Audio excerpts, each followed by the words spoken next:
আমার বাইকটাকে সার্ভিসে দিয়েছিলাম, আমি চলে গেলাম সরাসরি আনতে। তো যেতেই দেখি জগদ্ধাত্রী পুজোর প্যান্ডেল হচ্ছে এখানে। তো রাস্তাটা খুবই সুন্দর, দেখতেই পাচ্ছ, ফাঁকা রাস্তা, রোদটা খুব গায়ে লাগছিল, তাই দেরি না করে তাড়াতাড়ি চলে গেলাম। আমার বাইক অলরেডি সার্ভিস হয়ে গেছে।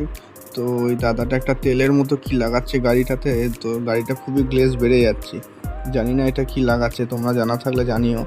তো এটা লাগানোর পর বাইকটা খুবই সুন্দর লাগছে, একদম মনে হচ্ছে যেন শোরুম কন্ডিশনের বাইক।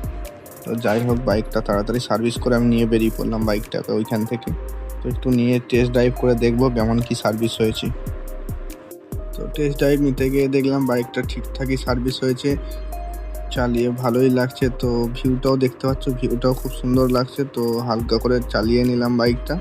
তো চালানোর পর দেখলাম বাইক সার্ভিস ঠিক আছে, আর পয়সাও সেরকম কিছু নিইনি, অল্প পয়সাই নিয়েছিল। আমি ভেবেছিলাম হয়তো অনেক টাকা দেখলাম দিলে হবে, 100 বাট টাকার দেখলাম মধ্যেই আমার সব কিছু হয়ে গেছে। তো 100 টাকা দেখে আমি খুবই খুশি হলাম যে